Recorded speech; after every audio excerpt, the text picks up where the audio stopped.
Hello and welcome back to the Awakening Philosophy podcast. My name is Jed and my volume's a little bit loud. Let me turn that down just a smidge. Okie smoky. Maybe this one can go down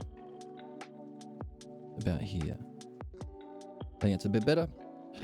My name is Jed, and we are in the Awakening Philosophy. No, we're not.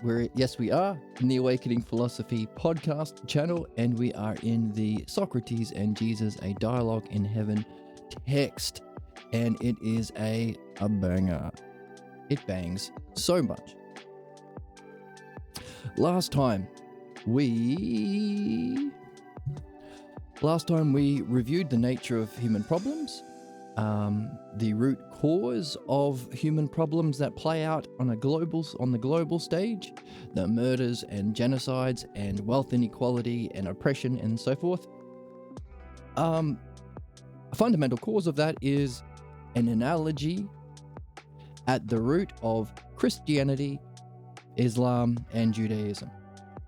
That root analogy being, as Abraham's God instructed Abraham to kill his son, so too the followers of Abraham, those three religions are Abrahamic religions. They share the same root. So too, followers of these beliefs and all the derivatives that derive from them, the many different versions of those three religions, also must kill who they are instructed to kill by their leader or their God. So, in realizing that, by learning to read in the new way that we're learning to do on this channel, we also discovered that this is not only the root of societal problems, it's the root of every problem, because that format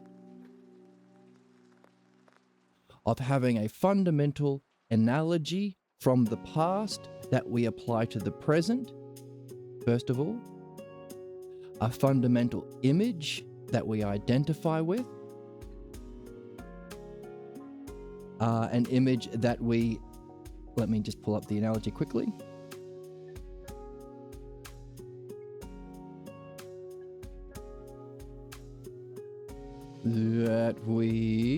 Where is the analogy we looked at? Yes, a fundamental image that we identify with, we will act according to, causing a fixed way of being, which limits and blocks spiritual development.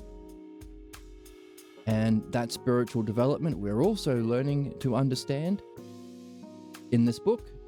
It's simply the movement from belief to understanding, or the mastery of the dialectic, which is the structure and use of the logos. The logos being the intelligibility of reality, expressed out of time in the timeless experience of the brilliant light of being. That's what knowledge is. In time, expressed as understanding. That's the dialectic. So, beliefs block understanding. And as a consequence, it also blocks knowledge, because understanding is what leads to knowledge, prepares the mind for the vision of reality, which we saw last time includes a separation of the soul from the body. Beliefs also block wisdom, because if you, in the afterglow of that experience, reflect on that to nail down the parts of it or its aspects, you gain an understanding of justice and beauty itself, which is the model for beautiful things that we make, or just functioning. We saw that analogy last time. As being is to the world of becoming, so too,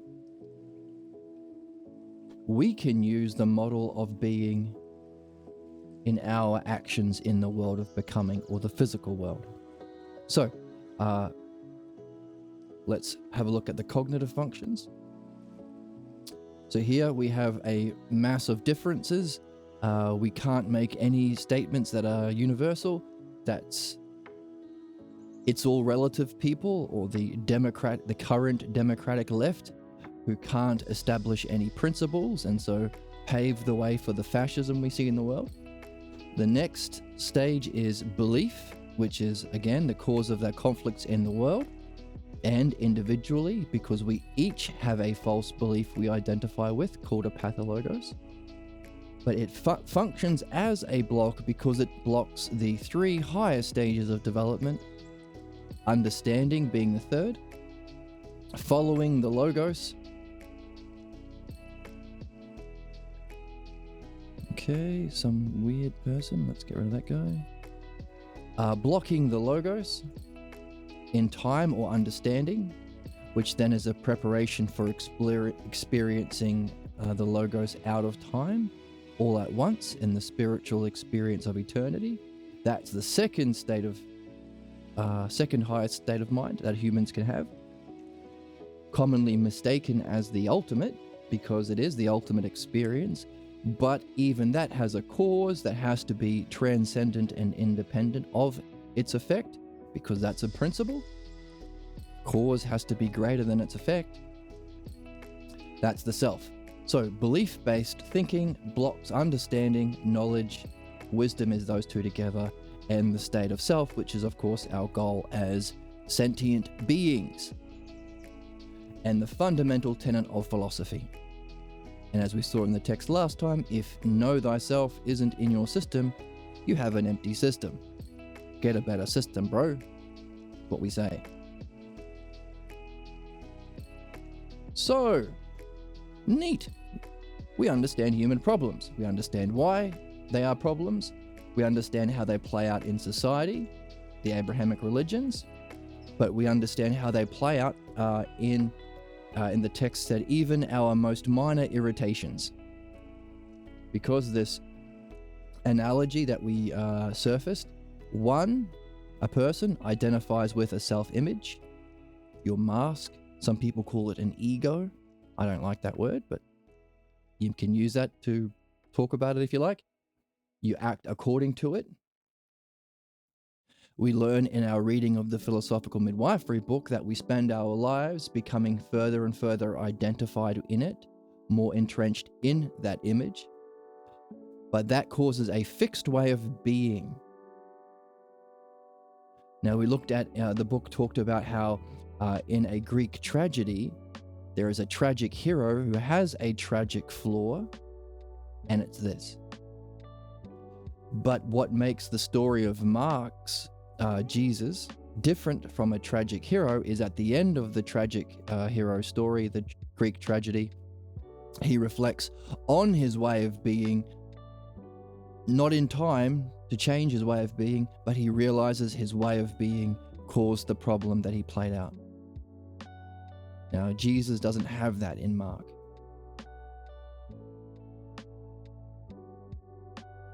So we can understand Mark's story of Jesus as a cautionary tale, because when he had his brilliant light experience, his life changed. He became identified with his Jewish religion.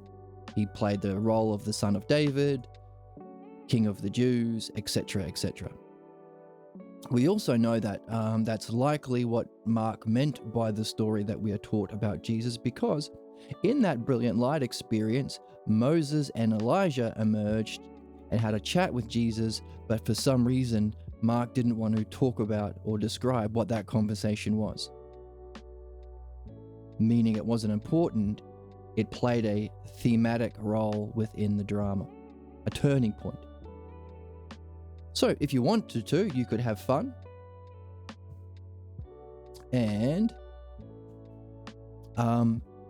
go through, find as accurate a translation from the Greek of the Gospel of Mark, and have a look at the analogies he gives prior to his brilliant light experience and compare them to the parables and analogies he gives after.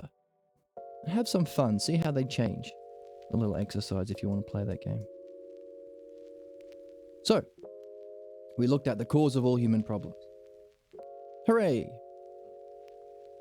And this is the analogy here.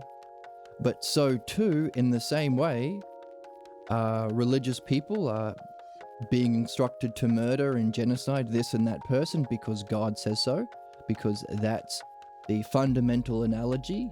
Past is more important. That's the cause of projection. You project into your present something, can't be from the future, has to be from the past.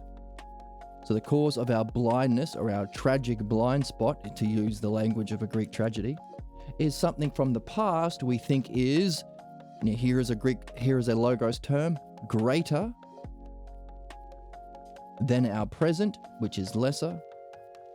Therefore, our present is a copy of a greater idea from the past. So, in the present, Christians, Jews, and Muslims have to kill people who their God instructs them to, because the fundamental pact with who was the chosen people happened when Abraham was willing to kill his son. So the analogy that we carry in our minds, if you're one of those believers, is as the God of Abraham murders his son, so too the followers of Abraham must be willing to murder others to fulfill the will of their God. So if we want to solve our problems, well, first of all, we need to address that as a society. But for ourselves individually, we have to find our own fundamental root analogy we are carrying with us that blocks our own development. Anything that turns us away from this kind of reflection, this kind of learning. The movement from belief into understanding, knowledge, wisdom, and the self. Because we have our own fundamental origin scene from which we derived our self-image as a child. Because when you're a kid, you're stuck in a house. Wow! Whoops. And you have to survive. And you know what parents get to do? They get to cosplay a Noah and pretend to be the king priest of the house, playing out their own dumb opinions as if it's knowledge. And we as children have a kind of a choice, not much of a choice, but you could choose to question. But for most of us, we don't have the grasp on the logos, on reasoning, to question a scene from our childhood when we were pursuing our own self-goals and understanding. Our parents said, no way, I'm going to crush you the same way my parents crushed me. You have to be a believer, not in religion. I mean, that might be part of it for a lot of families, but in our family way of being. Therefore, anyone who wants to remove their own problems and their own version of injustice they play on themselves and they play onto others, then we have to find our origin scene, find the false analogy we're carrying. The past is the greater of our present. In other words, if I seek the same goals I seeked in the past, if I do that in the present, I'm going to get crushed. I better not speak out. I better not pursue that goal. I better not, etc. That's the cause of our human problems. Okay, so that's philosophical midwifery. And what the text has been saying is, hang on a second, you can't fully go through that process of removing your own self-image, false belief about self and reality that causes your own fixed way of being, that limits and blocks your own spiritual development and causes your own version of injustice towards selves and others. Your own belief, the thing that keeps you stuck in belief-based cognition, you can't do that fully without help from your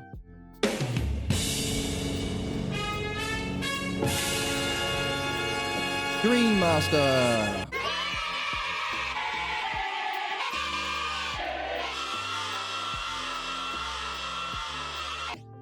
Yay, dream analysis.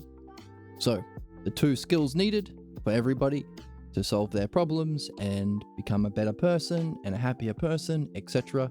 Not only that, unblock them so they can fulfill their purpose here on this planet, knowing thyself, is dream analysis and midwifery. Hooray. So, we know the cause of human problems, and we know the model. We know what we need to do. What else did we cover last time? Oh yes, we introduced the significance of separating your soul or your consciousness from your body. Because if, where's our ontology? Ontology is a fancy word for what exists, levels of being, levels of reality. Here we go. The physical world, down the bottom, that's where you find ducks and bales of hay and cucumbers in here. Okay, now we saw that there's a fundamental analogy that's not false causing problems. Either Abraham is to Abrahamics, or your origin scene is to your present, but a true analogy that Socrates uses to connect to people and share this thing that we're learning here together, that is, being is the model for its copy, the physical world of becoming. Now we call it becoming because everything is coming to be or decaying in the physical world. And being is eternal, or timelessness.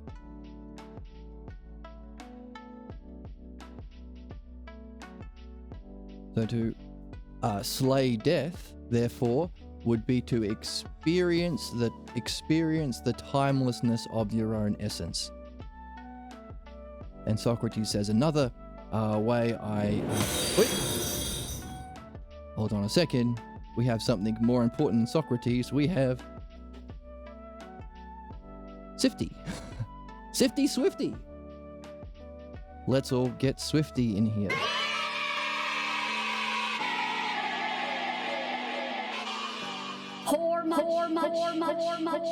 Get Swifty. Thanks for following, Swifty. So Socrates says, you know what? The fundamental analogy that is used in philosophy is the model of reality, being, causes its copy, our physical world, just as you as a blacksmith, or you as a shoemaker, or you as a Twitch streamer, create your copy in your skill. Meaning you're following the same principles of metaphysics or understanding reality. That's the way he connects to people. Because it's difficult to just tell people this. Hey, you want to know what the meaning of life is? It's this.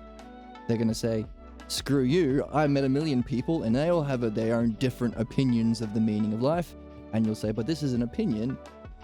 Specifically, it's understanding the different cognitive functions and recognizing opinion is in belief-based thinking of the physical world down here. Therefore, when we say this is the meaning of life, it's not an opinion, it's something understandable in time and experiencing. You're able to validate your understanding out of time in that experience of being. But that's not the meaning of life. The most important thing is to find your unsuspected false beliefs that prevent that journey. But then, because that's the most important thing you can do, free yourself. But ultimately, you can go beyond even the model of creation if you reflect on that experience and realize it too must have a cause. That's the movement to the self, or know thyself. And therefore, it's not an opinion, it's specifically traversing the cognitive functions to that which transcends opinion, true, objective, understandable, verifiable, knowable, and beyond knowing fact.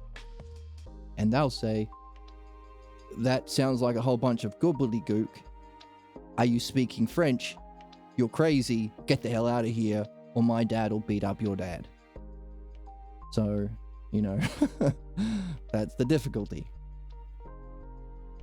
But Socrates says that's why I I meet people where they're at in terms of the skills they use, but also I use stories.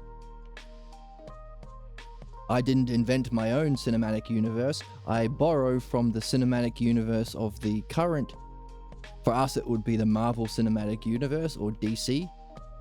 I think Jurassic Park has a reboot. I don't think the characters are very well known. I saw it in the cinema. It was fun. But I use that as an analogy. As Theseus slays the Minotaur, for us as Iron Man slays Thanos, so too a human being in this game, a philosopher, has to slay death. What would that be? Separating from your physical senses in the physical world of becoming, where we get our beliefs and our pathologos. Boo. So you can experience your own mind outside of the body, or experiencing your soul as timeless. Therefore, you can't die. Slaying death. Or as Socrates put it, drop dead a bunch of times before you finally drop dead. Or as Pierre put it once, the author of this book, drop dead a bunch of times before they finally bury you. So, we had that last time, the significance of that experience, but we also got the puzzle. The puzzle is, while that was talked about as the exercise of philosophy, Plato didn't give us very good instructions on how to pull that stunt off. Gave us one paragraph in the Phaedo.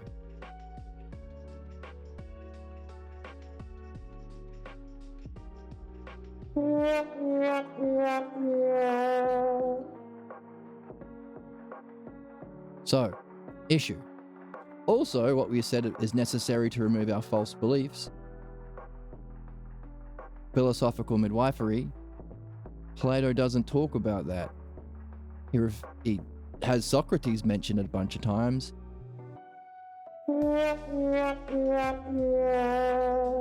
And of course, what Socrates has been saying over and over in this text, what's needed for both activities. The first one, freeing ourselves from our false beliefs. And the second one, using that's the most important one, of course. The next thing, once you're free of your false images of self and reality, then do philosophy to understand and experience the truth of reality and beyond, to become as immortal a man ever can be and as friend to the gods that any man can be. Because that's in the Symposium. The Symposium recognizes this experience of being is beauty itself. So the ideal that two lovers can develop their understanding together, do dream analysis over breakfast every morning. Sounds like fun. But that experience of beauty itself is the starting point from which to develop true excellence. So, and that was another thing that was said in the text last time. Plato talks about this, but doesn't give us that final step. If beauty itself, or justice itself, justice and beauty are just ways of talking about how this is ordered, or the intelligibility of being. If that's not the goal, then how come Plato in the Symposium didn't talk about that step of reaching our goal, to become a friend as immortal and a friend to the gods as any man can be, from which you can create works that rival even Homer and Hesiod, works of art that can be objects of contemplation for humanity that can last 1,000 years.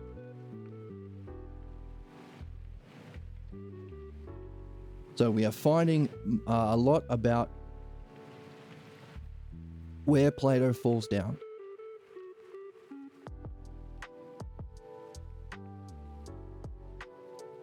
He doesn't give us a description of how to separate the soul from the body, number one. He doesn't talk about the steps from beauty itself to our goal, true excellence, know thyself. He doesn't have dream analysis, which is the big one, needed for, and he doesn't have philosophical midwifery, needed to free ourselves to make that journey. And dreams is needed to remove our problems and helps us in our reading and practice of philosophy. So, no dreams, no midwifery, no explanation of the last step of philosophy, and no instructions on how to pull that stunt off. How do you separate your soul, collect yourself from your body, the parts of your body that it's spread out into? How do you collect your soul together and separate? So, that's interesting.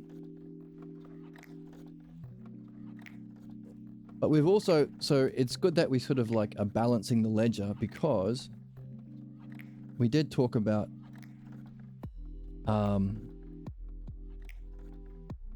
a similar problem with the people who spoke for Jesus. All of the people.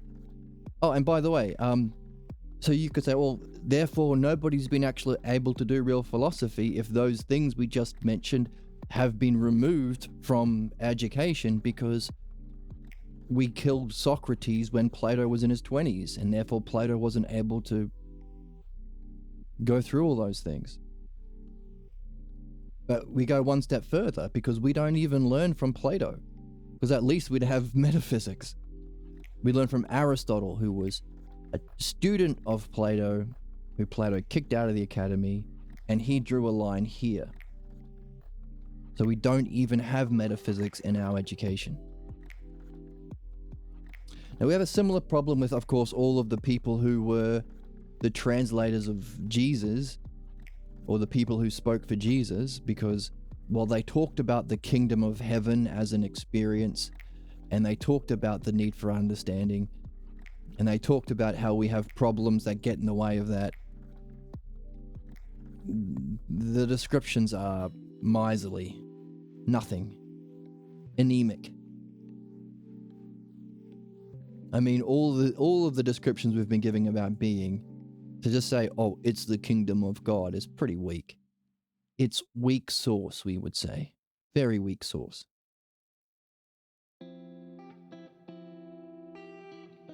And of course, without midwifery or dream analysis, you don't understand what gets in the way of reaching the kingdom of God. And so you project your own problems. So we have Thomas saying the problem of human ignorance is caused by sexuality, which is Socrates laughed at, or forgetfulness.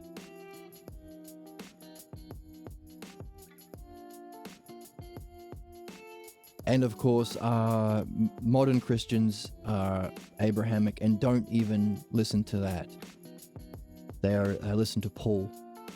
So in the same way, philosophy listens to Aristotle, who rejects everything of philosophy, so too do modern Christians reject everything of Jesus, because Paul said, oh no, screw any of that stuff, just have belief. The thing that causes all our goddamn problems, that's good. So long as you believe me, says Paul, and make churches, and I'll be the head church and have all the money and get to kill who I want. So, real piece of garbage. The modern Christians are Pauline Jews. That's an interesting thing to tell your friends about. So that's where we are. Let's keep reading.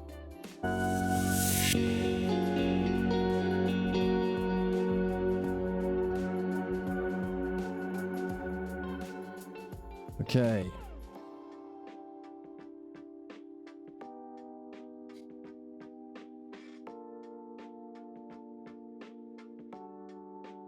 All right, let's go back to here. So when people brought up in these Abrahamic religions realize this, they're going to start asking questions. Thank fuck. And they will raise, and they will even see in the opening paragraph of the Gospel of John, that's one of the 4 kept in the book in the New Testament, or the Gnostic Gospels that have been unearthed from Egypt, the ones buried and burnt by the church. But in all sorts of traditions, you'll find people with some level of development from belief to understanding. This model here, the purpose of us being here. If beliefs cause problems and understanding solves them, it's pretty straightforward to realize that our purpose or evolution of everyone is from belief-based cognition to understanding. So not everyone in the tradition is going to be as blocked and sadistic as Paul. Even John had the first sentence all right. All things are from self, and nothing came to be except from the self. Through the Logos. On the ball. But then got really into his ego. And then John came, and John was the chosen one, says John. So, people will raise the cry for further teachings of the self when humanity starts to wake up, when you start to talk about this over coffee with your friends. Cheers. And they will demand from their priests and ministers and rabbis and imams insights into the self, into the Logos, and for understanding of these ideas, so that they can continue the work that they have become a part of. If they recognize that even their religious tradition has people struggling to make that realization of the significance of understanding and the causal problems being belief. However, where will these churchmen direct their followers? Except to our philosophy.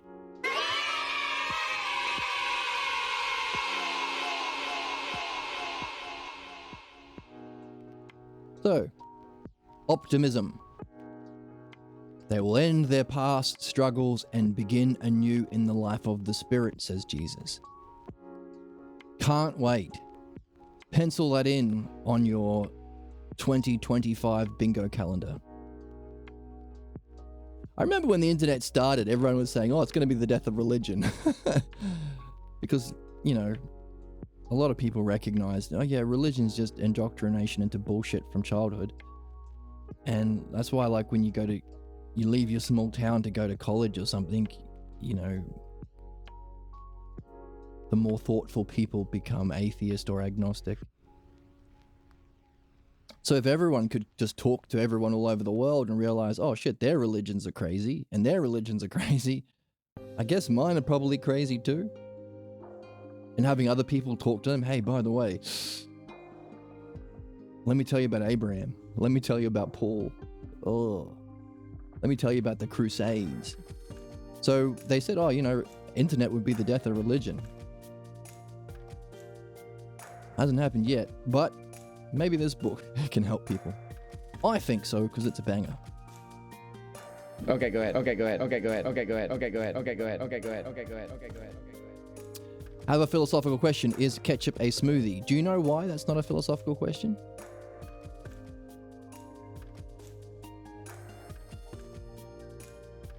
I'll give you a hint. Is your question, if the word philosophy means love of wisdom, and where's a picture to help? And wisdom is specifically a direct experience of the non-physical dimension of reality called being, which you have to separate from the physical world of becoming to experience. That's knowledge. But if you actually understand it, which you can't do in the experience, but afterwards, in the afterglow, you can, hopefully you've been developing your understanding while you're on this planet, hopefully from this stream. You can understand that greatest possible human experience, the brilliant light of being, or, as Socrates' teacher Diotima called it, beauty itself. And if you have knowledge and understanding, not of the physical world, but the world that is eternal, that's wisdom. Therefore, philosophy, philos, Sophia, philos meaning love, and Sophia meaning wisdom, is that. Whereas ketchup exists in the physical world of becoming down here. See the difference? If your interest is in the physical world, you are at best a philomathesis, love of learning. Now, it's not blaming you. Our education about philosophy in our world is fucked. Because we don't learn from Socrates, we learn from Aristotle. We killed Socrates. And he drew a line. There is no metaphysical world, it's just a physical world. It's just stuff you can carry in your hands and throw at people. That's modern education, that's why we're so stupid. But if you love learning about ketchup and smoothies, and then you can start asking a question, hang on a second, for me to make a statement about that, that doesn't just apply to ketchup and smoothies, but all condiments or flavored liquid beverages, I need some sort of principle that can apply. Otherwise, I'm just saying, well, that's just my opinion. It's my opinion that it's a smoothie. No, that's not a good answer. I want a universal principle that applies always. Otherwise, I'm just a fascist saying my opinions are right. Now you've graduated into philosophy. Because the only place that eternal principles can live is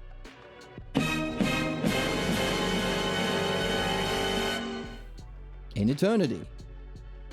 Wow. Wow. Wow. Wow. Wow.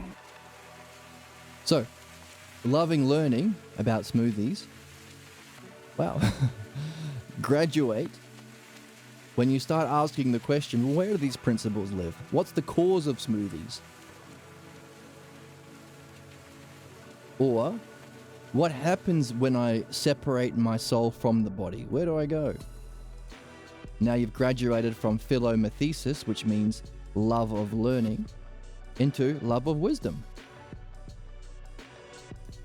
It's called love because if you ever experience it in whatever way you do, dreams, mushrooms, meditation, traumatic experience, near-death experience, lots of ways, or you're just ready because you've been developing your understanding, that's the best way, I think, then it's intense and beautiful and real, and you recognize yourself and you go, oh my God, how could I have forgotten this? That's why it's love. Socrates says about his teaching, which was through loving higher and higher levels of beauty, if you could physically see this, you'd go crazy. You'd fall in love with it so much that you would go insane. But it's a non-physical experience. But of course, that's not the ultimate, even though it's the ultimate experience, and the Taoists think that it's enlightenment, so we can give it this yin-yang symbol, that's the symbol for Taoism. It's not the ultimate, it's the penultimate, which is a fancy word for second last. I didn't come second, I was penultimate. And then everyone will cheer.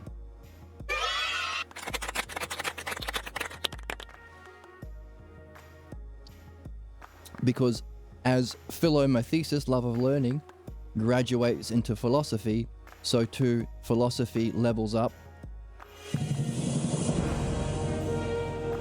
into what he calls philophronesis. Because even this experience of beauty itself, or the eternity of your soul, or reality all at once, has to be caused by something.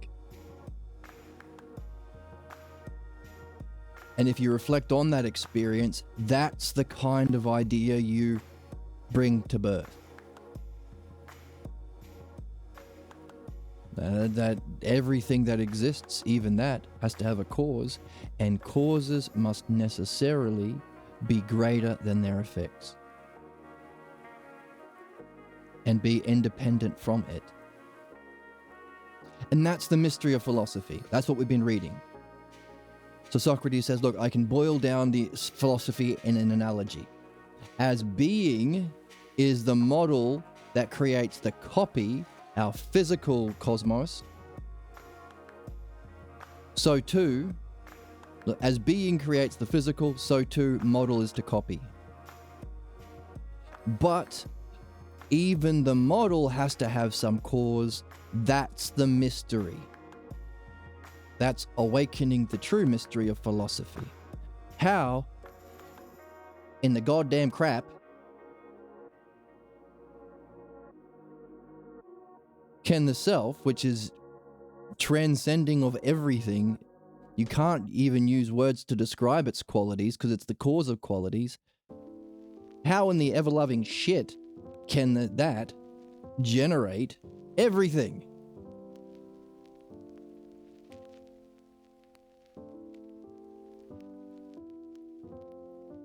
I don't want to eat a monkey.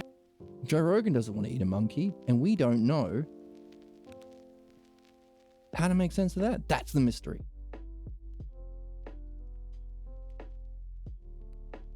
So, good question about ketchup. So, and that's the journey that people are hopefully going to awaken to, and then the clergyman will direct them to this stream, or this book, or the Balboa translations of Socrates, of Plato, the midwifery book, and hopefully the dream analysis book that we can put together on this channel. So, we face a curious problem since we both have experienced the tragic side of this, that is, our teachings descend into popular view nonsense. On YouTube and Twitch, we call that being audience captured. You might start off with some good intentions or a good teaching or a new understanding, but you realize, people don't want to learn, people want to be entertained, and people want to hear their own dumb opinions reflected back at them. So you start saying stuff like, a lot of my audience is MAGA. So you know who's really based? Donald Trump's based. You know what's really good? Genocide, actually. That's good, actually. And you know what? Letting stupid white people be horribly racist and lynch brown people and Latino people just for not being perfectly white or speaking Spanish, which is literally what's happening now at the time of recording. That's actually good because my audience likes that. And Socrates asks, hey, how come?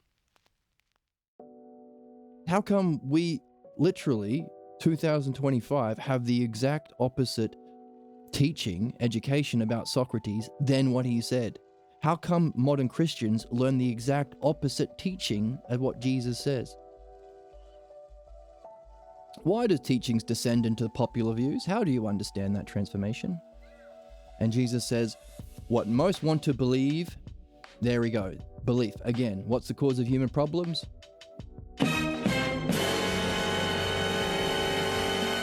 Starts with a B and ends in a leaf.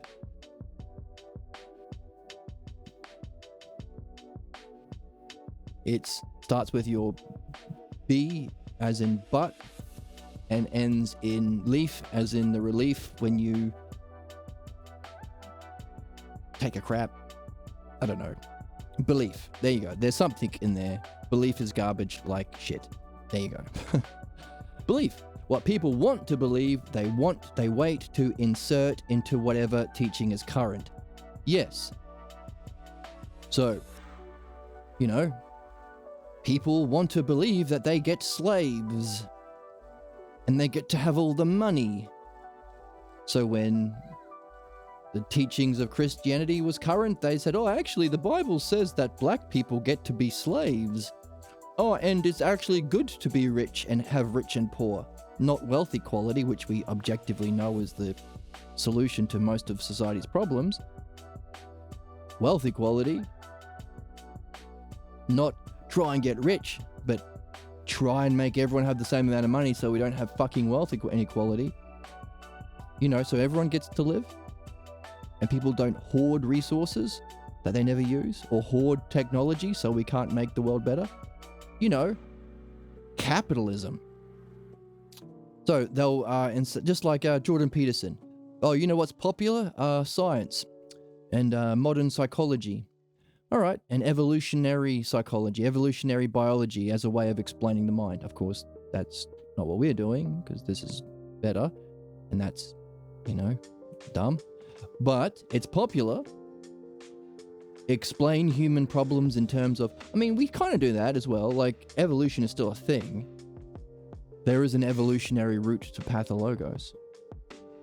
And there's an evolutionary reason why human beings are the worst in our galaxy. Because of the asteroid and all the dinosaurs being killed off quickly and etc., etc.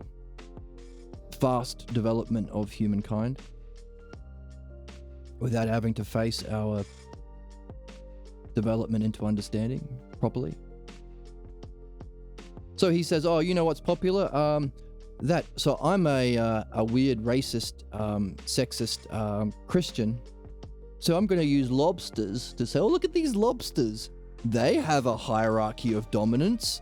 Therefore, whites are better than blacks, says Jordan Peterson. He was popular, 5 years ago? Now everyone sees him as a crackpot nutjob. Thank fuck. But this is the principle. What you want to believe, we call that being audience locked as well.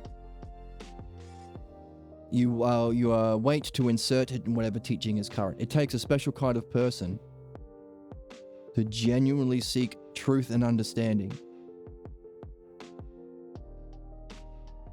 and let go of whatever beliefs they grew up with or held dear or whatever beliefs are tied to their loved ones and family. This guy had to admit that the people in his life who helped convince him to be a conservative in the first place, parents, clergy, other authority figures, were wrong. Not only was wrong, but lied to him, and that he fell for it. All of that takes so much courage and character. And they're out there. But if you're not that way inclined, you wait to insert your personal beliefs into whatever teaching is current. Therefore, Jesus' followers are attracted to Paul. So modern Christians are Pauline Jews. They don't listen to Jesus because that's how it is. And modern philosophy is about ketchup and not about the world of being or wisdom. Or follow Aristotle. Doesn't matter how we differ, the result is the same. They both fear the experience of self and of the mind and the logos. 1, 2, 3. The 3 stages of evolution we are supposed to be moving into, we have a fear of. That's why the best people out there are people who champion understanding. They're able to overcome that fear that's ingrained in our culture, making you a target often for these fucktards who are attached to belief and fear the mind. We fear understanding. We fear the mind, so no wisdom, and we fear the self. And so, without the 3 rational stages of self, the actual stages of self, we are left with the distortion of self-belief. All that fuckery. So because of that fear, that's why people want to insert their beliefs into whatever's current. Oh, Christianity's current in the Middle Ages? Okay, well then, Jesus said that billionaires should exist and women are less than men and slavery should exist. Evolutionary science is popular, says Peterson. Then lobsters say that. The evolution of lobsters say that men are better than women's. The cranial capacity of people with black skin is actually smaller. Yes, and Elon Musk agrees with me, and so does Joe Rogan. And if you get 3 idiots in a room, it must be true. See, I saved you having to read his books, because that's pretty much what they say. Interesting, isn't it? I think it's neat. I mean, I don't think it's neat that we are here. It sucks that we are here at this turning point. We either make that jump or we, our species goes extinct like many others. But I think it's neat that we can understand it, because even if our species does go extinct because these fascists play out their false beliefs, or the libtard Democrats who have no spine, massive difference, no paradigm, strict dualists, oh, it's all a matter of opinion. They don't fight back. The opposition to fascism. Let's compromise with the fascists. Even if society doesn't wake up to this and demand understanding, we can still do it. We can still understand these three states. We can still move into them because it's not a group effort. Groups are down here. Doesn't matter who the guy sitting next to you on the bus, how far he is along in his development from belief into understanding and beyond. Doesn't matter. We can do it. And I think that's neat. And we can also understand the cause of human problems. Even if the authority structures don't like that because it challenges their beliefs. Who gives a shit? Then don't subscribe to my channel.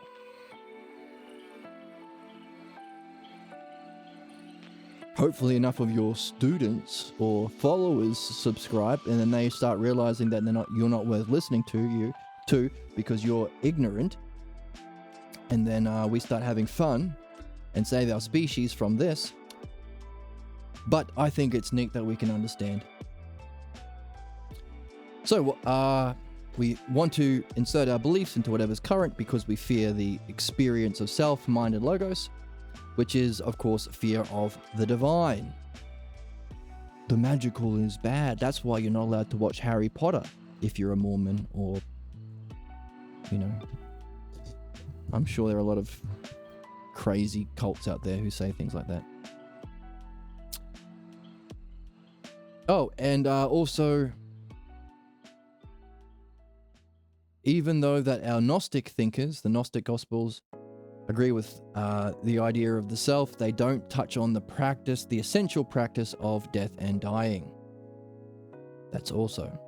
This isn't just something to carry as understanding as a hypothesis. You actually go to the party. You actually check it out. And reflect on it in the afterglow. And that reflection can happen with people on our channel. Join the Discord. Or if you got yourself a girl with a good heart and good head, well, you can do it straight after. And review your dreams straight after as well. Do that over coffee in the morning. There is no greater mystery for mankind than the meaning of our own death. With the self, there goes fate, there goes faith and doubt. Since the self-existence is obvious. You don't have to believe you have a self. That's silly. You are a self. That's crazy. But it's still mysterious. To doubt assumes there is a kind of self that can doubt. And if you recognize the self is intrapersonal, it's the self, and knowledge is also intrapersonal. It's not a mind, but the mind. And logos isn't personal. That's beliefs, personal opinions. Then in those three realms of self and logos, understanding, mind, and self, there is no individual self that can doubt itself. It's transcendent in principle. So there goes doubt. How can you doubt yourself if there's no self to doubt?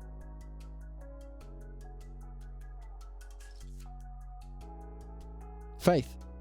Why do you have to believe in faith to accept something because you're told without any evidence if you understand?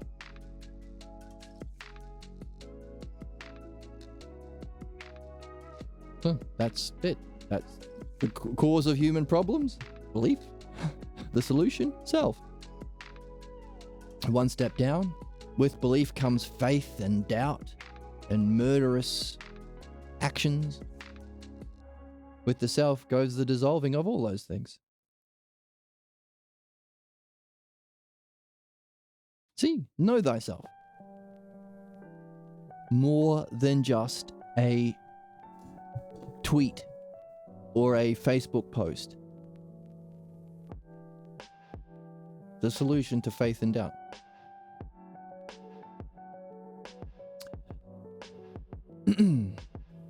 So, the Gnostic thinkers brought along Socrates' ideas, but not the practice of death and dying, and that's essential because there's no greater mystery for man than death. There is a cosmic integrity to our cosmos, and those who have survived death or have had a near-death experience, or pulled that stunt off, or had an heroic dose of psychedelics, or had it in dreams, or been in the zone, or in dance experiences, or in childhood and childbirth. Sometimes people have it. There are lots of ways. Or it's just time. Like as a fruit reaches its time, it will fall from the tree. Or it's a gift. Sudden. Those who have had that experience of death or survived a near-death experience recognize that there's a cosmic integrity to the universe, and the fears that theistic religions poured down our throat, which is child abuse, by the way, that's not there. All the fears of the devil and Satan and the demons and you're a sinner and God will judge you and you'll go to hell. No. So if we have that experience, then new possibility beyond these church teachings may arise for somebody, so you might be able to free yourself upward.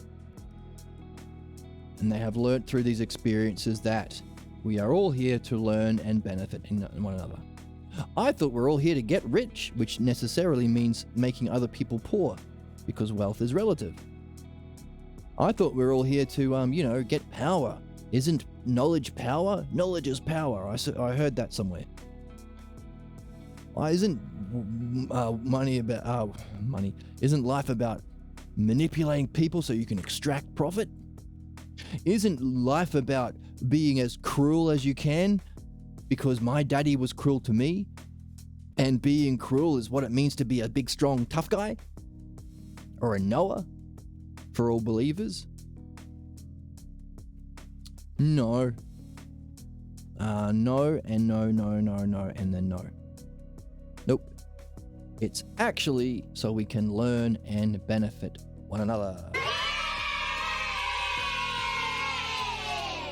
Sounds obvious when you say it out loud.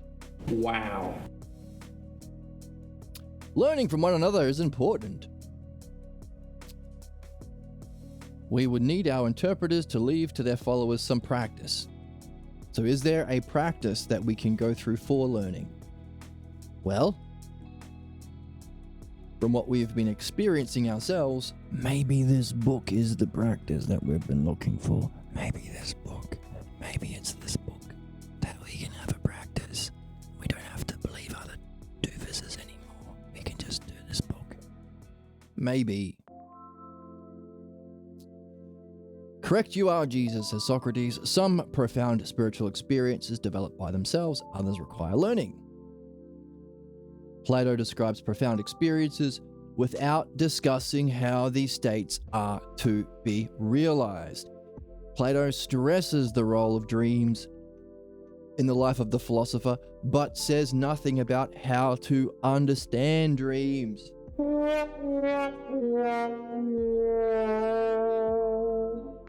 I do like this coffee. It's a can of mocha. Iced specialty coffee.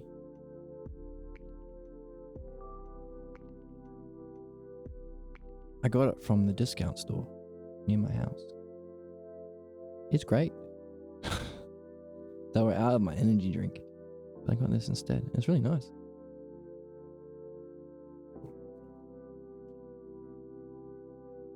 So, dreams are super important.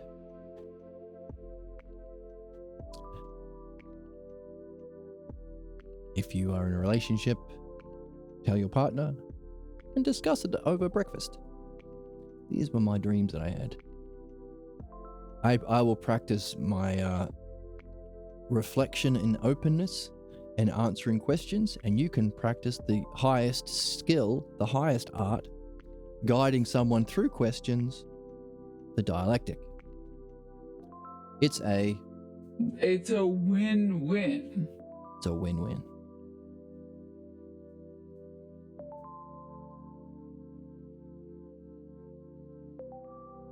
Okay.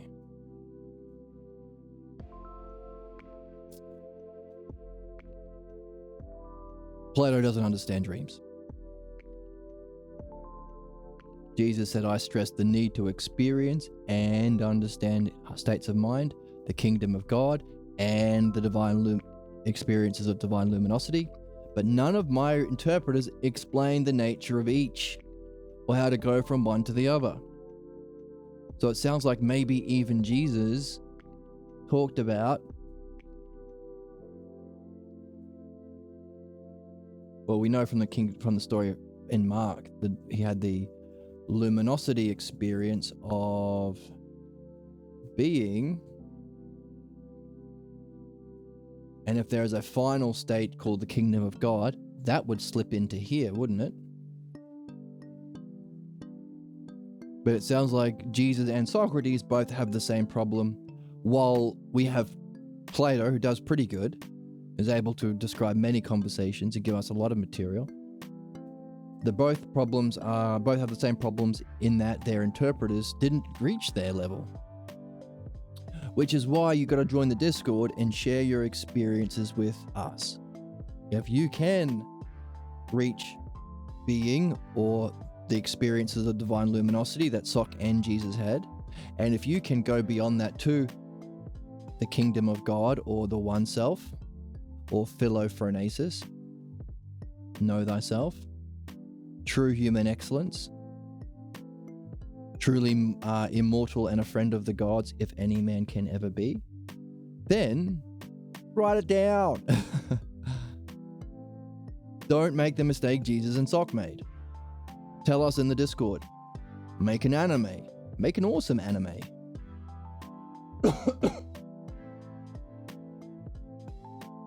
Get Netflix to buy it or something. Produce it. There are some good animes being made on Netflix.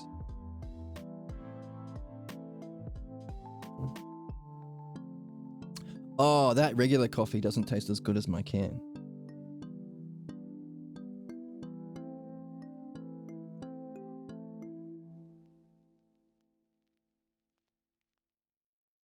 Please. So, Mark explores the experience of divine and we both have the same problem, how to go from one to the other. Mark explores the experience of luminosity. He adds a dialogue that took place between Moses, Elijah, and myself. The meaning of these events become the subject of reflection, but not of reflection, but of finding some meaning behind the drama. So because the content wasn't talked about, we recognize that it was a dramatic device. Oh look, after his luminosity, Jesus is associating with these figures from his religious upbringing.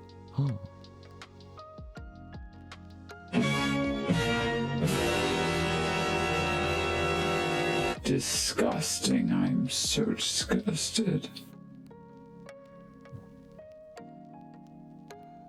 Why does my coffee taste so bad?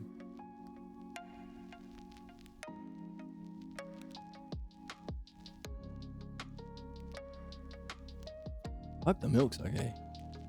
I just bought it. Okay, so here's where we are. Let's keep reading. Bring in our characters. Here is our guys. If that dialogue surfaces between you and Moses and Elijah, I would certainly like to hear of it. I would also like to learn the role that the one called John the Baptist played in your ministry. Says Jesus, John the Baptist announced me, but what he did, I didn't do. For while he preached baptism and the repentance for the forgiveness of sin, there is no example put forward that I did what the Baptist did. So, I think of all of those popular-ish, like right-wing grifting podcasts, like the guy from Mantineia that R.M. Brown talks about on his YouTube channel. Well, you're doing your best. This is probably the stupidest, craziest example of this little kid-style lying I think I've seen on this channel thus far. They like to associate them with figures. Like if you see that podcast, what is it? PBD or something?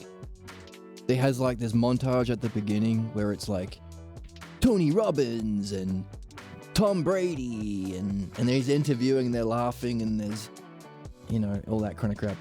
They associate or announce, oh, this guy's really good, but then they just peddle their own bullshit. Also, I'm good at business. Pay $100,000 to talk to me for an hour on Mantineia or some bullshit. Shouldn't advertise for those weirdos. Same game. And there are so many. As a musician, I find a lot of these people like, oh, I'll be your manager. I'll announce you. And they just want their own, they want to get their money. Literally, I think tonight there was some guy saying, oh, you should play over here. I'll announce you. I'm a good salesperson. Like, ugh.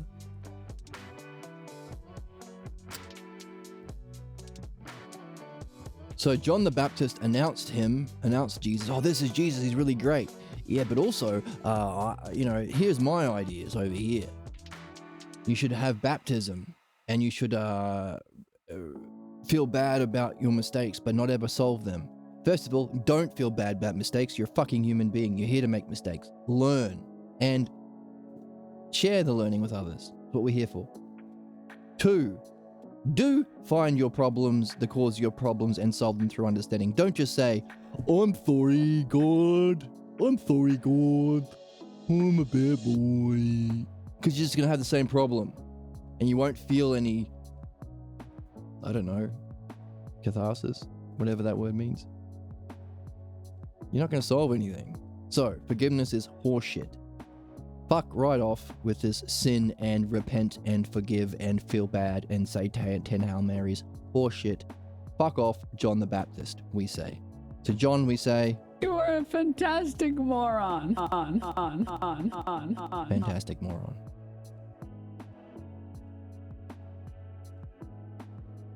Okay. There is no example put forward that Jesus did any of that garbage. Says Jesus.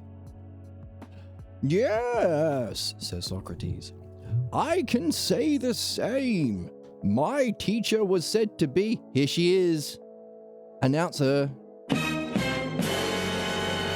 Do a poggers. Diotima from Mantineia. My teacher was said to be Diotima from Mantineia. I always say it differently. Mantineia, I want to say. I think it sounds better. But you can't just change the name of a place. That sounds better. Unless it's from a different country. Like Florence and stuff. That's not how they say it over there. I don't know how they say it, but it's not the same. Brazilian names. Brazilian cities. So yes. Maybe I can say Diotima from Mantineia because it sounds better. I'll keep saying it, and if someone corrects me, I'll go, wow. That's why I was saying it wrong, to see if you're actually smart and you know about philosophy. Because only someone who has read the Symposium, or this book, would recognize that I made the mistake on purpose. That's what I'll say. My teacher was said to be Diotima from Mantineia. Plato in his Symposium has me recalling the steps leading to a vision of the perfection of beauty.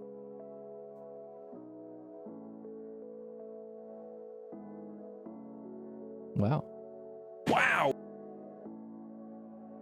Put that in pink. To truth itself. Wow, wow, wow, wow, wow, wow, wow.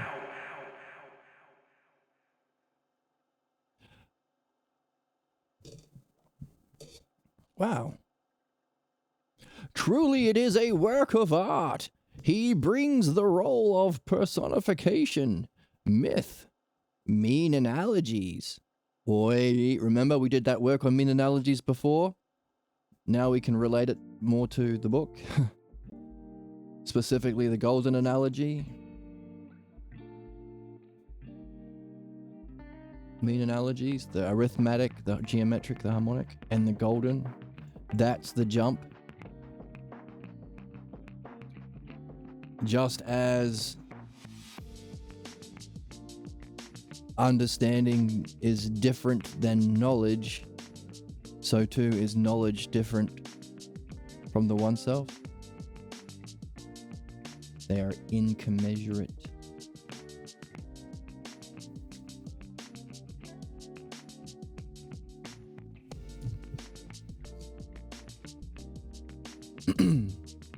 He brings the role of personification, myth, mean analogies, models of love.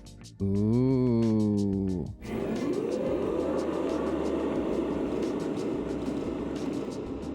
And even includes a spiritual practice to reach that vision. We have a practice. He was bold enough to say that here is a philosophy that can rival Homer and Hesiod. That's interesting. That's interesting. This implies... Remember earlier, Socrates says, one of the roles of midwives is matching people up who, in their relationship, can give birth not to children, but to works that will rival Homer and Hesiod. I wonder if there was any intimacy between Socrates and Diotima, because he gave birth to the Symposium that rivals Homer and Hesiod. Maybe. I mean, I don't know if it necessarily has to be intimate, like physically intimate, but maybe it was. That's something to wonder about. Now that it's on my mind, let's quickly... Okay, let's pull up that section that we had been talking about, where Plato emphasizes the role of separating the soul from the body, but doesn't give us a lot of steps. I think it's around page 69 of the Phaedo.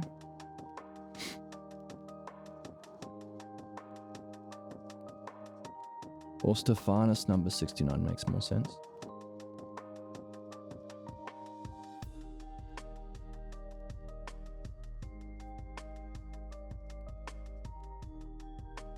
Oh, you're not seeing it. Let me pull it up on the screen. Okay, I need to go to this one. Parchment. And PDF. Swap it for this one. There you go.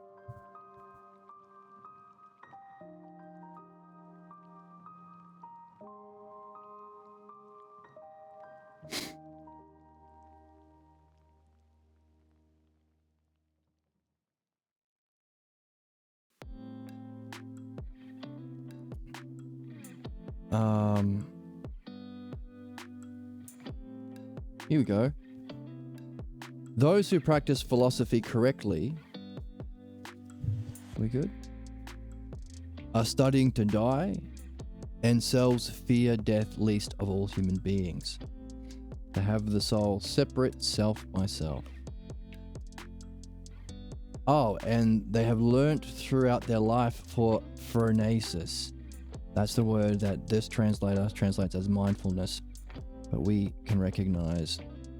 See, that's pH, which is also the sign for phi, the golden ratio that we were just talking about, the two-term mean analogy, which explains the jump between cognitive stages of development. That's an R, that's an O, and that's an N, and the rest is phronesis. Phron.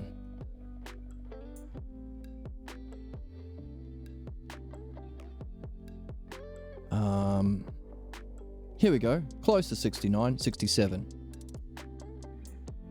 Okay, talking about intimate relationships that can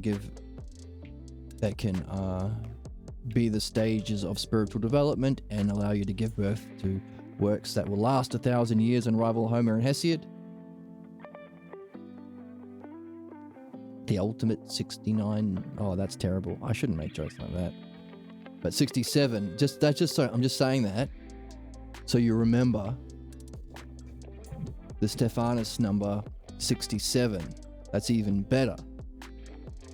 That's even freakier. Because it has the exercise of philosophy. Here we go. Let's read it. Because Socrates has been referring to it, and how Plato does describe Socrates talking about it, but Plato himself didn't outline the steps. Because while Socrates probably had this conversation,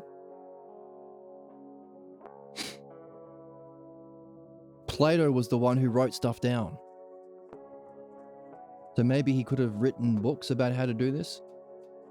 Maybe.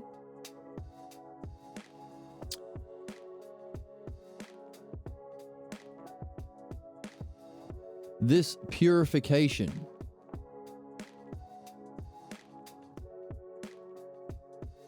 is what we mentioned in the Logos some time ago. To separate the soul from the body as far as possible. Wow. And to be accustomed to gather herself together from all quarters. From your fingies to your toes. From the tips of your toes to the top of your head. Gather your soul together, herself together, and to collect self by self. Self by self, sound like something you're familiar with? Out of the body. And to dwell alone by self as far as she is able, both now and in the future. The liberation from, as it were, the chains of the body. No need for bio breaks on your Twitch stream if you're out of the body.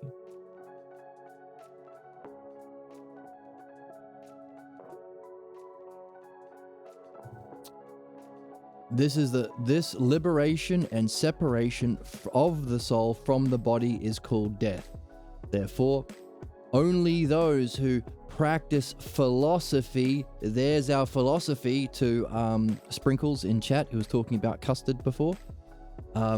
This is real philosophy. Those who practice philosophy in the right way, as we say, are always most eager to liberate self. And this liberation and separation of the soul from the body is the self-exercise, the highest exercise, the true exercise of philosophers. Therefore, those who practice philosophy correctly are studying to die and selves fear death least.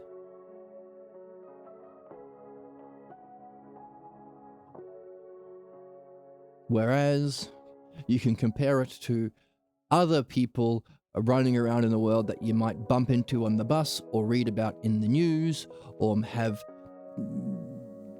do terrible things in the world. They They are lovers of the body, not lovers of separating the soul from the body. And you can break down love of the body into two categories: love of riches, get that money, be a billionaire, or love of honors, get that Nobel Prize, be the #1 ranked Diablo player. Or both. Love of money, love of honors, or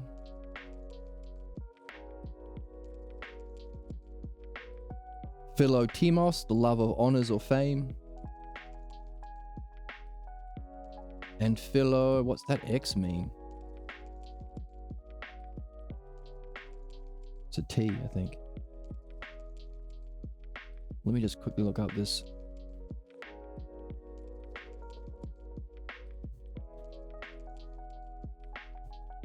Look it up, look it up, look it up.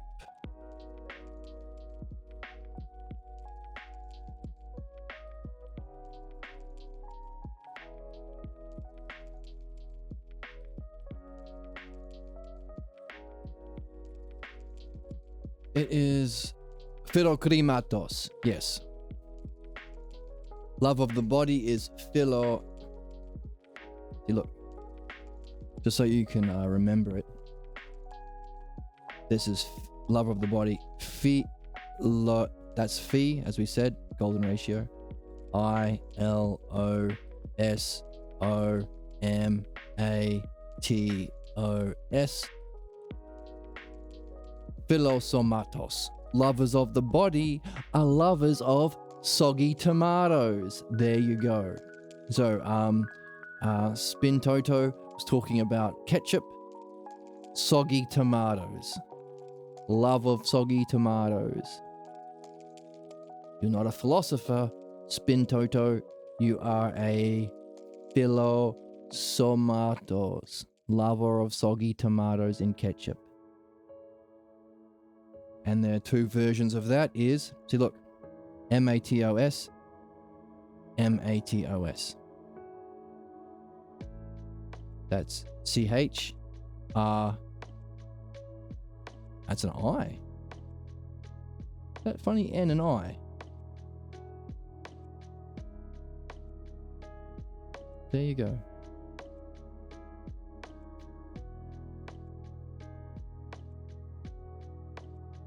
That funny N is also an I.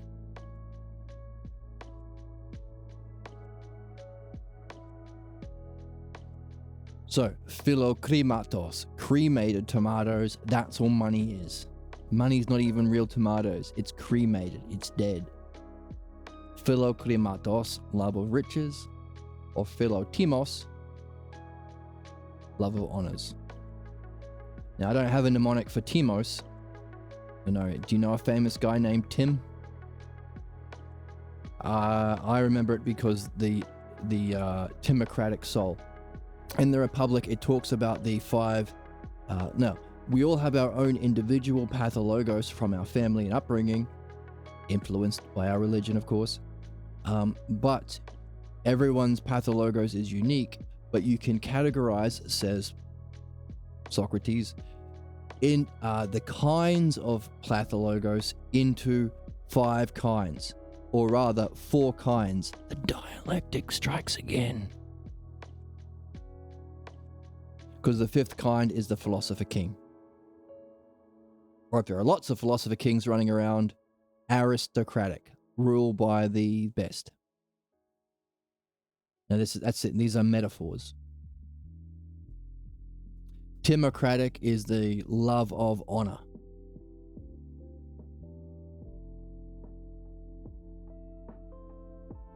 You want to be the sergeant in the army, or you want to be famous or something. You want to be well known.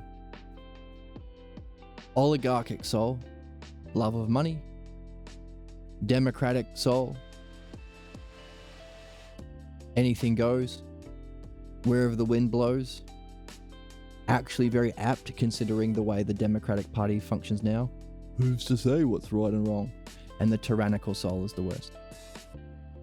So, The Timocratic is one of them. So love of honor, Timocratic, Timos. That's how I remember it. So that's not really important. But it's a good way of understanding the world. I think I saw something yesterday or the day before about how corrupt the politicians are. And there was some skeevy politician saying, insider trading? Why should we ban insider trading? We don't want to be poor. Does anybody here want to be poor? I don't want to be poor. Does anyone not love money? I love money. So why should we make laws that us politicians can't become millionaires and billionaires through insider trading? Disgusting. Love of riches. Everyone who's a politician or spiritual leader should not be a philokrimatos or a philotimos. Love of riches or love of honors. They shouldn't be philosomatos, lover of soggy tomatoes. They shouldn't be body lovers. They should be philosophia or philophronesis, love of wisdom or love of the self. Necessarily as a qualifying feature. Otherwise, you'll just be a fucking corrupt piece of trash. That's our world currently. So, Socrates spelled it out for us, and we can read it now because we have the Balboa translation. Isn't that cool? So, the reason we're into this for a second is the exercise of philosophy, fundamental to the essence of philosophy. You won't learn about it in school. Hey, philosophy lecturers hate this one weird trick. Hey, that actually works here. That weird slop meme that's used to market terrible YouTube videos. It actually works here. Philosophy lecturers do hate this one weird trick.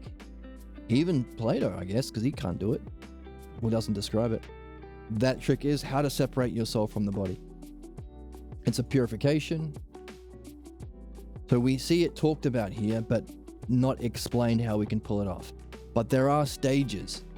He does outline stages. He doesn't outline steps to those stages. That's the issue. This is the issue with Plato versus Socrates.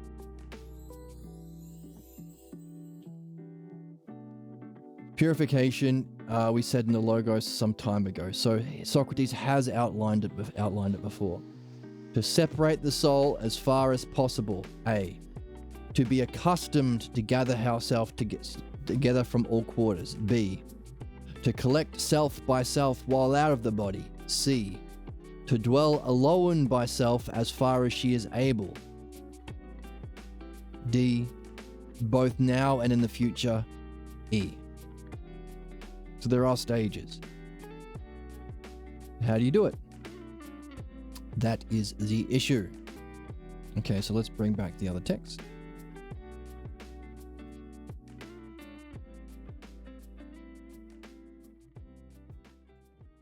Here we go.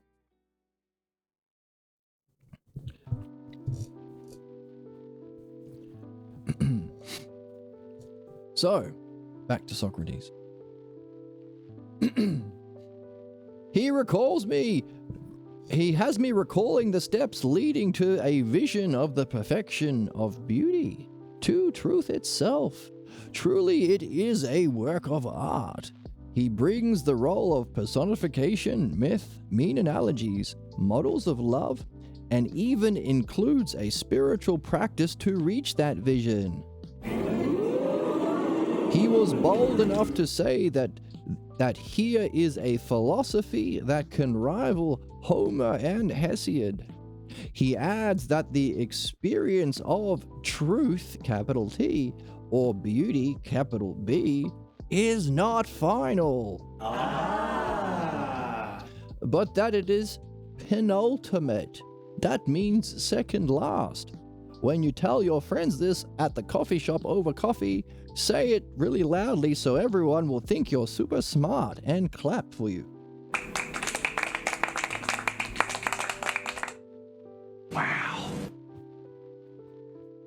There. Why does my coffee taste so bad? The Moby song.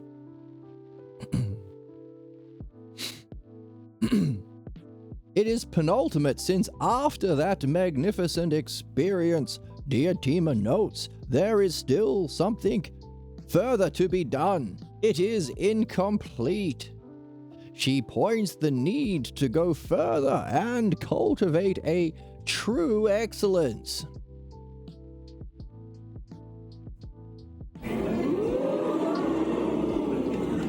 Because that kind of excellence alone will bring one to the eternal and to become a friend of God.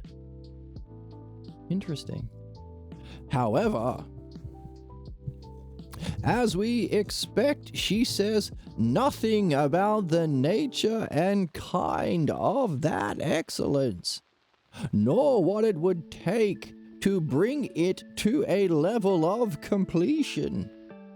You and I would say that the excellence could only be reached by becoming Socratic.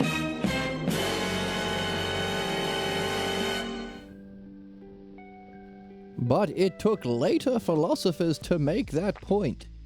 Yeah, this guy.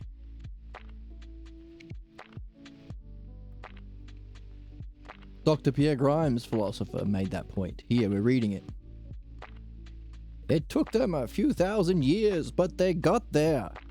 And you can download the PDF. There's a link below, Jesus. And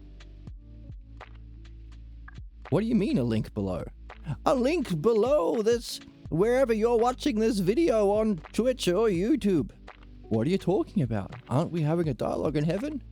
I see all and know all, Jesus. Just believe me. There is a link to the PDF below.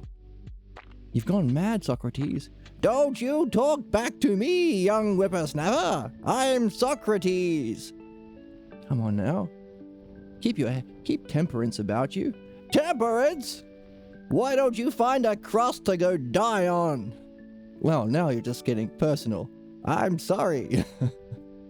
That's not in the book. I made that last part up.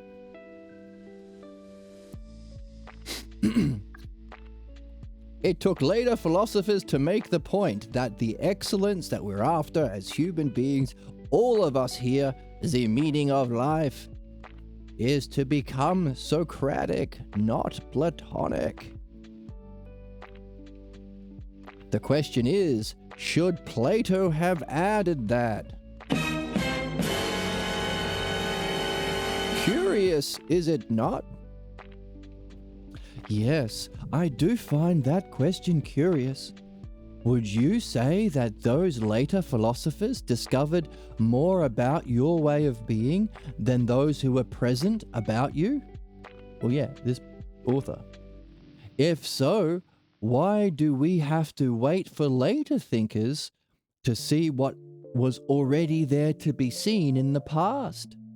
Shall we say that later philosophers' visions were not obscured by a need to add what they wanted to believe to what was being revealed?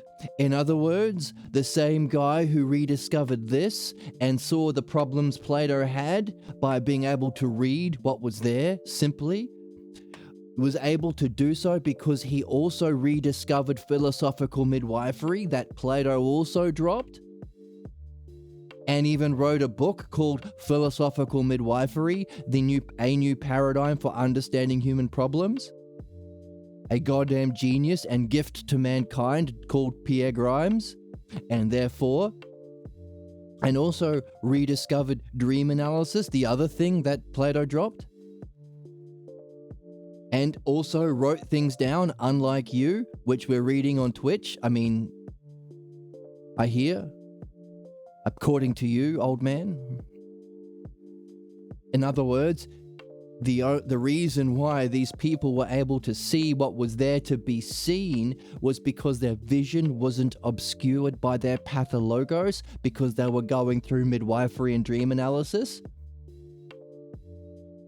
meaning humanity has in this book right here what we need to wake up and turn ourselves around, understand and solve human problems collectively and individually, reconnect with the Logos, especially through dream analysis, and use that freedom from the chains of our body and our ignorance to go on to experience knowledge, understand it for wisdom, and go beyond that to know thyself? Is that what you're saying, Socrates? Yes! Yes! Yes, well said, Jesus. Although that's not in the book. Maybe we can add it as a footnote.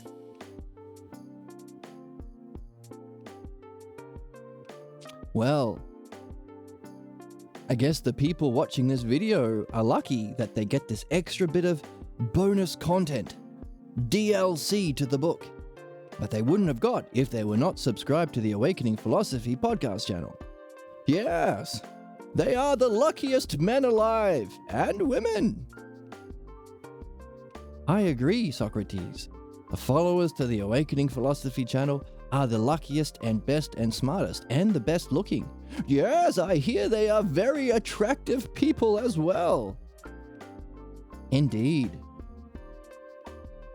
Let us have a feast for them in heaven in celebration of their wonderfulness. We shall. The angels in heaven will sing songs about the day we toasted to the followers of the Awakening Philosophy Twitch and YouTube channel. I can't wait to hear those songs.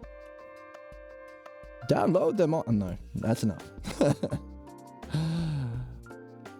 So, back to the book. They were not, okay, these later philosophers had a vision that was not obscured, and we understand what obscures people's vision, what causes people to interpret instead of read or see, to project. That is, a need to add what they wanted to believe to what was being revealed. Project that, whether it be, modern Zionist Jews editing out all the genocide they're doing, whether it be the MAGA followers editing out all of the, terrible harm that their dear leader is doing to them, or whether it be the Jordan Petersons of the world trying to jam his Catholicism and his racism and his sexism into evolutionary psychology or whatever he claims to be an expert on. Trying to jam it in the back door. Billionaires saying, yes, billionaire evangelistic preachers saying, it's good to be rich actually. Says Jesus, maybe. Jesus was alive today, he'd say I should be rich. Jam in their beliefs. Yeah, good for you having all the money, freak. Anyway, is that why it can be seen today? I wonder if there is another way of looking at this that would be helpful. In other words, we can overcome the difficulties of Aristotle and Plato, and also Paul, John, Matthew, Luke, Mark, Thomas, and Jimmy James, to understand more accurately, well, Jesus, but most importantly, Socrates. Because of that true excellence, you have to be Socratic. And we can do it. So we will give a cheers to Pierre Grimes and all of his friends and colleagues who helped him along the way. It's not a solo quest. You're a wizard, Harry. I'm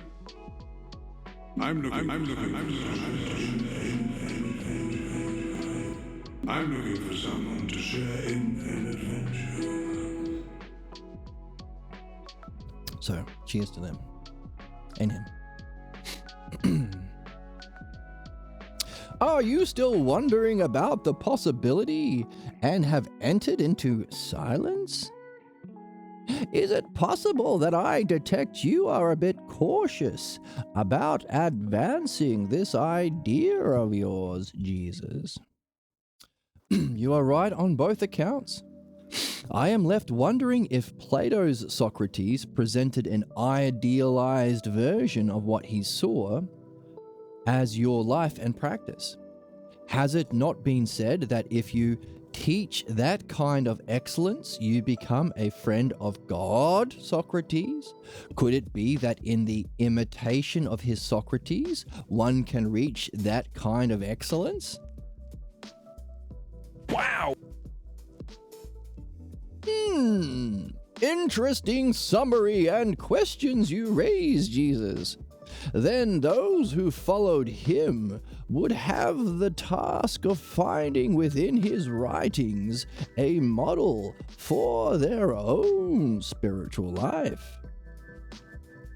Since you caught my meaning, Socrates, can you say how we ought to judge if any have reached that excellence? Yes, yes. We can apply Plato's own test. Those who have ascended and known the nature of the true realities. Okay, remember, ascended, it's a jump, the golden fire ratio. To knowledge.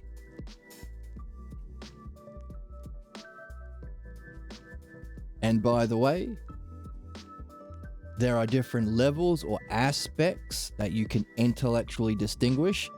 So we call it realities plural because it's beauty and it's justice and it's goodness and it's excellence and it's reality and it's being and it's the paradigm, etc.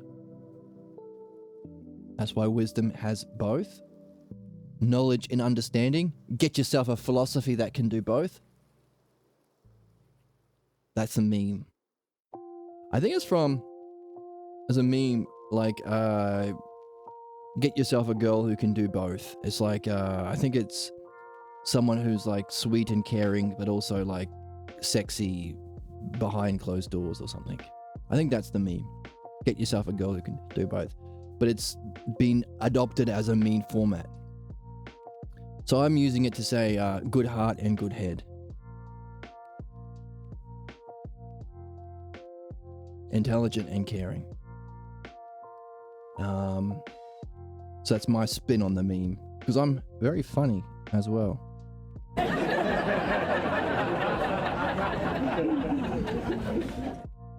I tell a lot of people that, so it must be true. Also, wisdom we saw earlier. Actually, let's read it again. Now, this might not be the final, complete definition of wisdom, but it's a good working hypothesis to carry with us, and we can build on it as we continue to learn and evolve and read and so forth.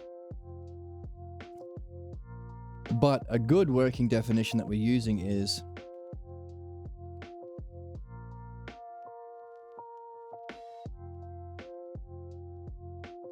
authorities have conspired to reduce wisdom to image-thinking belief. Yes.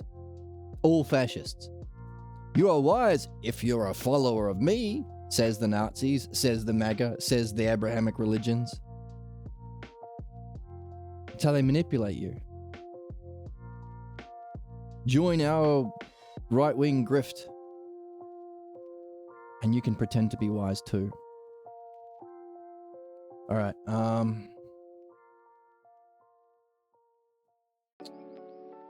Well, look.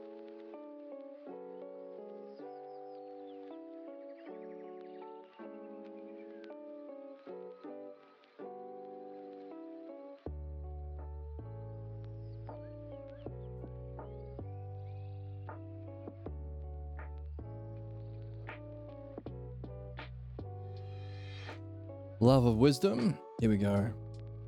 A peak experience of the luminous light of being. Okay. Quest for wisdom. But you also need to understand. But can we see them both in the same sentence?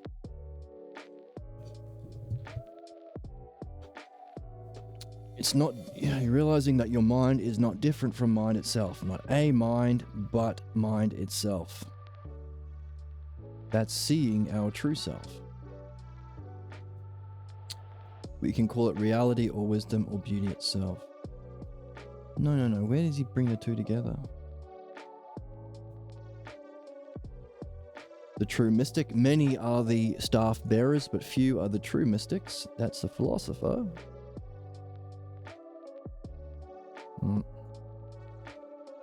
Here we go. As the sight of this beauty of the divine luminosity awakens an intense desire for union with it. You want to snuggle your beloved. Where's my stuffy? Squeeze her. So too is the desire to participate in it most fully.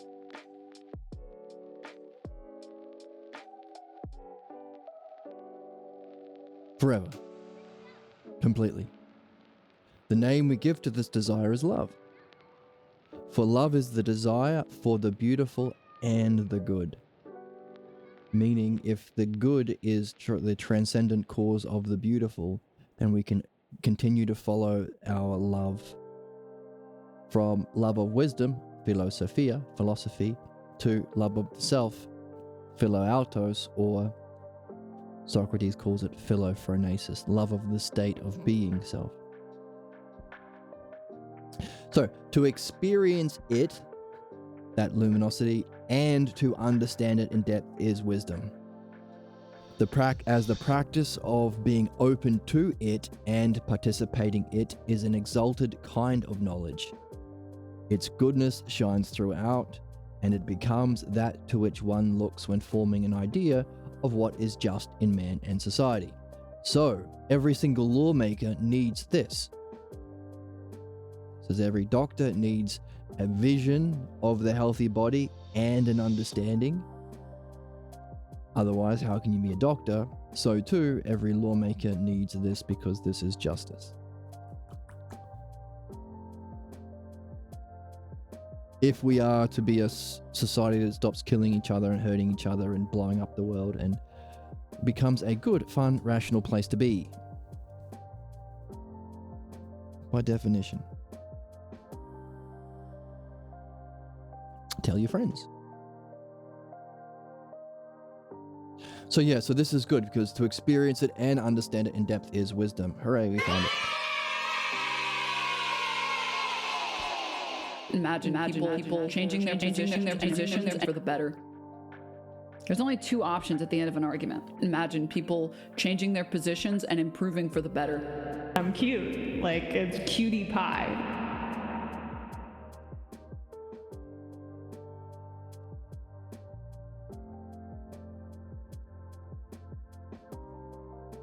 That would be nice. We'd all be cutie pies if we change our position and improve for the better. What was it? There's only two options. Imagine people changing their positions and improving for the better. Changing their positions and improving for the better. Imagine. Can you imagine?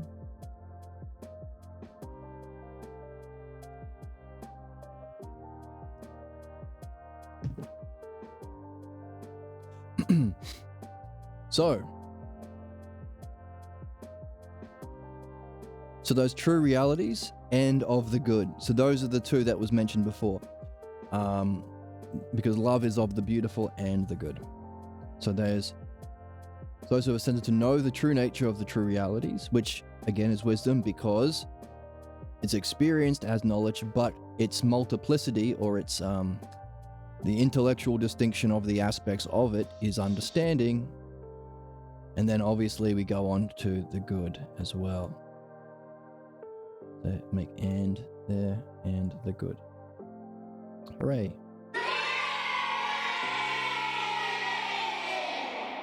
The children are a bit drunk. Yes, says Socrates. Yes! We can apply Plato's own test. Those who have ascended and known the nature of the true realities and of the good, having returned to the cave, they can now see 1,000 times better and know both what the images are and what they are images of. These images are what man takes as reality. and they permeate his thoughts and dreams. Surely realizing this as the way in which the mind, capital M, communicates to each and prepares one for vision is the essence of the noble pursuit of philosophy. Wow.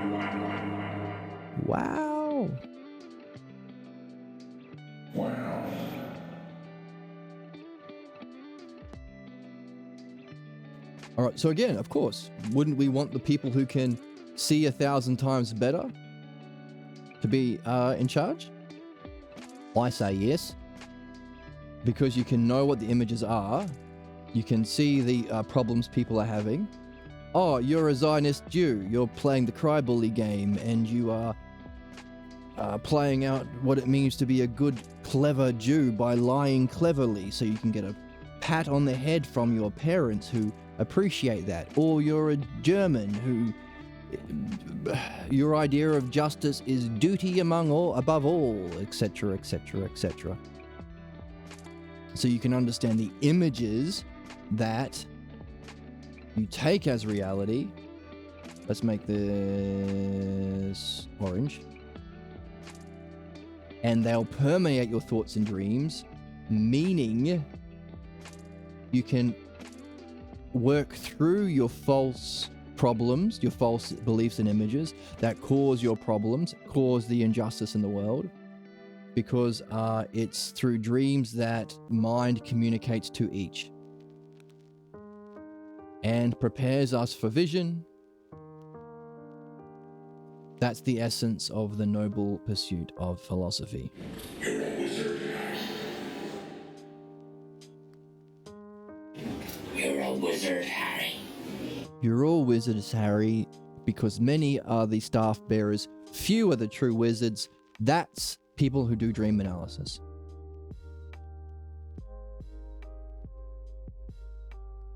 Because it's the images that you take as reality permeate your thoughts, causing your problems and projections and issues, permeate your dreams so you can do dream analysis to understand and free yourself from them.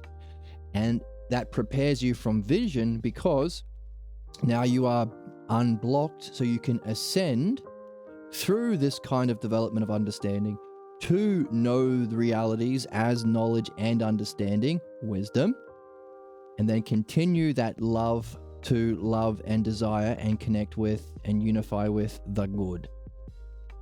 Then join the Discord and help the rest of us, or come back into the cave, seeing 1,000 times better, to be a midwife of our false images, to be a dream analysis midwife too. And also, help us in this kind of reading. It's a win-win. It's a win-win. There's only two options at the end of an. It's a win-win-win-win-win. It's a win-win-win-win-win, because not only do you get to practice your art, you get to have fun with your friends, the friends go out and make a better world. Enough of us get on board, it becomes a way of being that is attractive to people who are stuck in their own problems and would rather be a fascist than learn. Imagine people changing their positions and improving for the better. They will change their positions and improve for the better. And then they'll do what we read earlier, demand answers about understanding mind and reality and self from their supposed authority figures, realizing that they have fallen short, and they'll pick up the game of philosophy. It's a win-win-win-win-win. It's a win-win-win-win-win. Hooray. And I find that very entertaining. We all can. RM, we all can.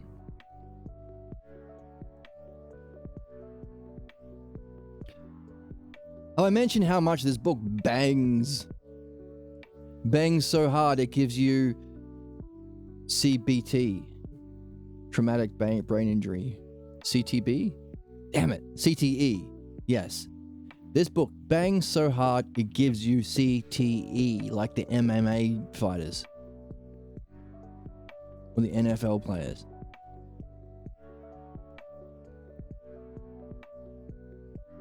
Don't believe me? Let's read the sentence again. What's the excellence that we are to reach to be Socratic? Ascend to know the nature of the true realities and of the good, and having returned to the cave, you can now see 1,000 times better than the other jabronis who are not yet there. They're not jabronis, they're on their way, let's say. And you can know both what the images are and what they are images of, because you've seen the real versions. These images are what man takes as reality, and they permeate his thoughts and his dreams. And when you realize this, as the way in which dreams, mind communicates to each through our thoughts and dreams, and prepares us for vision, this is the essence. Realizing this as the way in which the mind communicates to each and prepares one for vision is the essence of the noble pursuit of philosophy. Realizing that our images of reality permeate our thoughts, our inner dialogues, causing our problems and blocks and negative self-talk and projections and all the issues faced by people in the world. But also, it's in our dreams. So some people think of it in terms of the kakadaemon and the eudaemon. The voice of your inner thoughts are not real, but they will keep your problems alive. Otherwise, you'll have nothing to remind you of the problems you are here to face, keep your issues happening so you can solve your issues. It's kind of a good thing. But if it was just the negative, that would be kind of shit. Because you wouldn't have anything to compare it to. You'd take and most people don't. They take, my inner thoughts and my projections and images are real. I can't believe they're saying we shouldn't do a genocide. They're anti-Semitic. I can't believe they're saying we shouldn't have slaves. They're anti-capitalist. They're socialist nutjobs. That would be terrible. It's kind of where we are currently because they've dropped the second part of the game. Those same thoughts are reflected in your dreams in a way that will help you to solve those problems that your daily thoughts keep alive. If it was just one without the other, it would be a kind of injustice. Wouldn't it? I guess. What do you think? Therefore, so long as you see dreams and thoughts playing a cooperative role or a, complementary role, you can see mind is communicating to you to help you, purify you, because that was from the Theta, remember? The purification is the separating from the body. So it's a perfection and purification through via the communication of mind to you, requiring the skill that we're learning here, the dialectic, midwifery of dreams and problems. Preparing you for the vision, realizing that is the essence of philosophy. You're a wizard, Harry. You're all wizards, Harrys, if you have thoughts and dreams. Tell your friends. And Jesus says, "Well said, Socrates. Well said."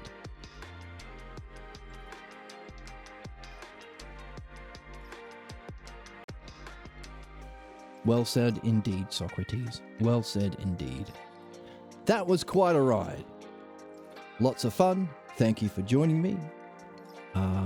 Once again, I want to keep reading because this book bangs so hard. It bangs harder than an NFL football player's traumatic brain injury. That's how much this book bangs. I want to keep reading, but I have other stuff I've got to take care of. Oh, I want to keep reading. Well said, Socrates was the last line. It was a lovely line to end on. Thank you so much for joining me. Remember, tell your friends. Anything that stuck with you after this, tell your friends. Share the game. Follow on Twitch if you like, and on YouTube. If you join the Discord, you'll get a notification when we go live. You can find a link to the PDF below. Socrates talked about that, didn't he? And if you want to donate to the channel, you're more than welcome to. And it's appreciated. There is a link below to buy me a coffee. One of these. And, really it's to upgrade the camera and stuff and make a better stream. Thank you once again, and I will see you in the next